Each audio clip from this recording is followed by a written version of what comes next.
Rahim. Thank you all for this warm welcome. And I especially want to thank Mr. Carlos Slim for inviting me to this wonderful gathering and for his steadfast belief that philanthropy should not just ease suffering, but open up doors. It's truly an honor to be with such a remarkable group of young people. It has been a while since my last visit to Mexico, but this country remains as beautiful and as dynamic as I remember it. Despite such beauty, though, these days the world seems so chaotic that I find myself looking for new ways of thinking and seeing and understanding. And recently, I've been captivated by the Vera C. Rubin Observatory, an extraordinary telescope built deep in the mountains of Chile. This telescope doesn't just gaze at the stars, it captures the universe in motion. Every 5 seconds, it moves, taking 1,000 photos each night with the world's largest digital camera. Those images create a time-lapse film of the southern sky, revealing patterns and movements that were once hidden. This telescope is more than a scientific marvel. It is a reminder of the power of perspective, not just to look outside of ourselves, but to choose where to focus and what to see. And more than ever, perspective is what we need right now. You guys understand this better than most. After all, you have entered adulthood at a pivotal moment, not just in your own lives, but in the life of the world. AI and other emerging technologies are transforming every aspect of our reality at breakneck speed. We stand at the intersection of exceptional potential and unprecedented risk, the ground shifting beneath us faster than we can adjust. It feels like we're stepping, or perhaps even slipping, straight into the future. And we wonder, is AI a force for good or for harm? This is not a new question. Throughout history, every leap forward from the printing press to the Industrial Revolution has been met with both excitement and fear. And there was cause for concern. The printing press unleashed knowledge but spread discord and propaganda. The Industrial Revolution ushered in modern life but widened inequality. The internet connected the world, but fueled misinformation and division. Looking back, I wonder, could humanity have made these advances more thoughtfully, with more foresight, more perspective, magnifying the benefit while mitigating the harm? Because change itself is not innately good or bad. It is what we choose to make of it. Now, unlike previous leaps, AI is omnipresent, transforming every aspect of life. The questions it raises are more complex, more critical. Too often, we are so enamored by technology, so dazzled by its shine, that we don't stop to ask, do we want this? Does it serve our humanity? Are we clear on our priorities? Today, we are racing forward faster than we are asking these questions. We optimize systems, turning people into collateral. And then, we let those very systems override our moral compasses. But let's not fool ourselves. We talk about AI as if it is not in our hands. But the choice is entirely ours. Technology will shape the future, but we are the ones who will shape the technology. With the right perspective, we can reorient our progress, not just toward what is possible, but toward what is right. But how do we find that perspective? I think the Rubin telescope suggests a way. Just as it broadens our view of the constantly changing cosmos, we need a lens focused on Earth that does the same. a lens that demands we pause and notice what flickers at the distance. For me, for many people, not just in the Middle East, but around the world, that lens, the one that forces us to see with moral clarity, has been Gaza. So I want to take a moment to speak plainly about what we're seeing in Gaza, and then talk about what it means for all of us, especially for young people, the future leaders of our society. The devastation in Gaza has been apocalyptic, the cruelty unmistakable. Homes and histories reduced to rubble. Tens of thousands of people killed. Israel is starving the entire population under a blockade that cuts off every lifeline. Doctors, weak from hunger, struggle to treat patients with scarce resources. Journalists, bravely reporting from the front lines, are killed with impunity.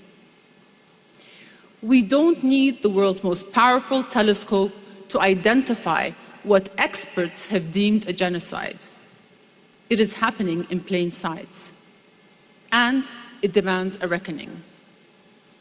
For many across the world, Gaza is challenging perspectives and fundamental assumptions. It is compelling people to ask, which narratives are presented as unquestioned truth, and why? It exposes how facts can be twisted, unspeakable suffering excused, entire populations dehumanized. And yet people are bullied into accepting distortions as truth, even when evidence suggests otherwise. Because in times of endless disruption, distraction, and noise, life dissolves into an ambiguous blur, threatening to dull our moral instincts and erase the line between right and wrong. But let us be clear. There is no world in which it is okay to bomb hospitals, starve children, or shoot desperate aid seekers. We must not let this stand. We must not turn away, because such a moral collapse emphasizes that tech without humanity is hollow, capable of moving us faster, but not forward. And we may no longer recognize ourselves. This is why we must reevaluate with honesty how we construct our values. Too often, we turn the telescope outwards, searching across an east-west or north-south binary for answers, for moral leadership, for our definition of progress. Instead, what if we turn the telescope inward to the timeless wisdom of our cultures and traditions? Because validation does not come from the outside, it comes from within. Rather than calculate our worth through the global rankings of economy and influence and status, we can apply our own truth, our own sense of what is right. In Jordan, for example, we are proud of our heritage, of its strength, dignity, and depth. It's a country where we kiss the hands of our elders, hold the grieving neighbor close, welcome strangers with Arabic coffee and warm hearts. In my brief time here in Mexico, I can see that same spirit. Your shared devotion to family, your compassion for the less fortunate, the love and generosity of mi casa es su casa. For many of you, the warm, vibrant soul of your country will remain a touchstone, something that grounds you throughout your lives. For me, my faith is my moral anchor. Islam teaches us compassion, charity, justice, and the dignity of all people.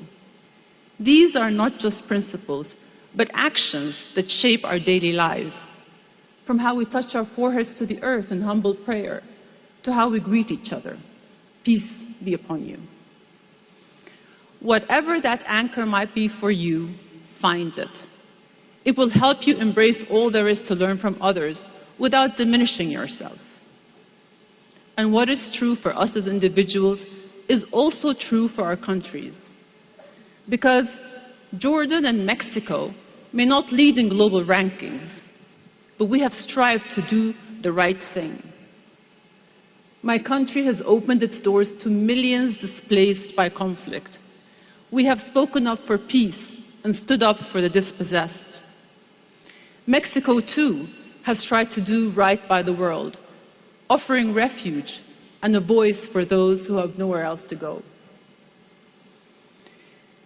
In a world where economic might is treated as moral superiority, developing and emerging countries are often underestimated.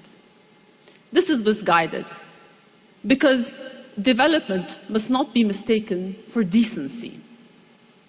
Development is measured by numbers, GDP, growth rates, balance sheets, and these are, of course, vital. Decency, civilization, is measured by the choices we make, how we treat others, how we show up when it matters most. That is the perspective we need. The one that, yes, celebrates technology, seeks prosperity, and invests in our advancement, but above all, one that places people at its center. And this brings me to my final point. For all the suffering we've seen in Palestine, I've been incredibly moved by the response of so many who refuse to accept it. How people all around the world have risked their educations, their reputations, and their livelihoods to give voices to people they have never met. How young people in particular have rallied because they can see with their own eyes that this catastrophic suffering is inhumane. It seems so simple, so basic, but in a world that is morally adrift, it is an act of courage. To choose to see the humanity of strangers halfway across the world, to listen to stories that are rarely told, to say out loud what needs to be said. That is moral clarity. In an era that so often reduces us to data points, this is the very essence of what makes us human. The world will continue to move faster and demand more of you. Each decision will come with seemingly impossible trade-offs. It may feel overwhelming at times. Here's what I've learned. In life, under the mask of complexity lies profound simplicity. The noise of conflicting data, politics, and personalities can drown out the few truths that matter. Your job is to peel it back layer by layer until you get to the core, what it means to be human. As the years go by, what matters most comes into sharper perspective. But you don't have to wait that long to see it clearly. There's a verse from the Quran I've been thinking about. أفلم يسيروا في الأرض فتكون لهم قلوب يعقلون بها أو آذان يسمعون بها فإنها لا تعمى الأبصار ولكن تعمى القلوب التي في الصدور. The English translation is roughly, have they not traveled through the land so that they may have hearts with which to reason or ears with which to hear? For it is not the eyes that are blind, but the hearts inside the chests that are blind. The hearts inside our chests can be blind. At times, we've all felt this. Our hearts are a vessel for compassion and innate wisdom. And yet, we often cannot bear to open up and face the hard truths right in front of us. But like the technology we alone can shape, our hearts are of our own making. They may be blind in one moment, but can gain perspective in the next, if only we are willing. Everyone in this room has already done something extraordinary, overcome obstacles, defied the odds, earned your place through sheer talent and hard work. Now, as you build the future, don't lose sight of what matters. Stay awake. Speak what you know to be true. And be sure to always keep your heart's eyes open. Thank you.